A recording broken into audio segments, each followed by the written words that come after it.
Si Trillanes, iniwan na ng mga kasamahan. Kawawa naman. Baka Duterte na naman ang sisihin nito ni Trillanes. Baka kay Duterte na naman ilabas yung galit niya. Bakit? Yung Magdalo group daw ni Trillanes ay lumipat na sa grupo ni Hunasan. At alam po natin kung sino ang sinusuportahan ni Hunasan. O ayon po dito sa post, kumakalat po ito kagabi ang post na to, marami na rin pong nagpost na ito, na kung saan ang sabi, ilang mga miyembro ng Partido Magdalo ni dating Senador Antonio Trillanes ang lumayas na upang lumipat sa grupo na pinamunuan ni dating Senador Gringo Hunasan na Reform Philippine Party. Ilan na nga lang naniniwala kay Trillanes, iniwan pa siya. Kinumpirma ni Hunasan na may mga miyembro ng Magdalo na lumipat sa kanyang grupo matapos ang naging papel ni Trillanes sa kaguluhan sa Senado noong May 11, 2026. Bakit kasi nandun si Trillanes? Ang daming nagtatanong doon na hindi po natin alam kung bakit siya nandun at bakit siya may hawak o dala ng ICC warrant. Hindi naman siya pulis. At ewan ko lang ba kung ano siya sa ICC. Empleyado ba siya sa ICC? Siya ba yung daming mga katanungan na lumalabas, wala naman siyang karapatan na mag-serve ng warrant dyan sa Senado. Kaya siguro isa itong dahilan kaya siya ay iniwan. Puro kasi kayabangan.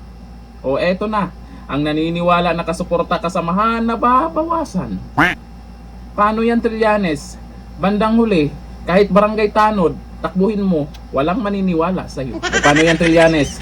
Matapos pumalpak sa plano mo sa Senado na talagang hindi pa lalabasin si Bato, aarestuhin, pumalpak ka na nga sa Senado, iniwan ka pa. It hurts, you know. O ayon dito sa mga nagkomento, sabi ni Saldi Flores, iwanan nyo na yang si Trillanes. Sabi ni Ton Puas Mapaling, makat Duterte pa naman yan si Gringo Hunasan. Yun nga, malamang sa mga Duterte na naman ang sisi neto. Sa mga Duterte na naman ang galit ni Trillanes. Dahil si Gringo Hunasan ay maka Duterte. Isipin na naman niya, gagawa na naman ng kwento yan.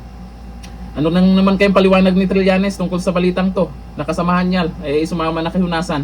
Di umano. Ano kayang pwedeng ikwento niya? Baka sabihin niya ay plano o galawan ng Duterte yan na para mawalan siya ng... alam niyo naman si Trillanes, magaling yan pagdating sa kwentuhan. Sabi ni Dinay Makadangdang, iyak ka ngayon, Trililing. Sabi ni Jovicar, buti nga, iniwan na si Trillanes. Matagal na po iniwan ng mga tao yan. Buti na lang, may mga miyembro na Magdalo kung saan di umano ay mukhang nagising din naman talaga sila sa katotohanan na mali na ang pinagagawa nito ni Trillanes. Masyado nang mayabang sa kanyang galawan, di natin alam kung sino ang may utos niyan, pero kitang-kita naman ng lahat na mali ang kanyang ginagawa diyan sa Senado na itong nakaraan, pero siya pa rin ang matapang. Pa-interview dito, pa-interview doon, teka lang. Ilan na lang yung naniniwala kay Trillanes, pinagtatawanan na lang yan, di ba? Bakit itong ibang media ay todo interview pa rin sa kanya? Ano meron? Bakit may paganon? Hanggang dito na lang. Thank you. Bye-bye.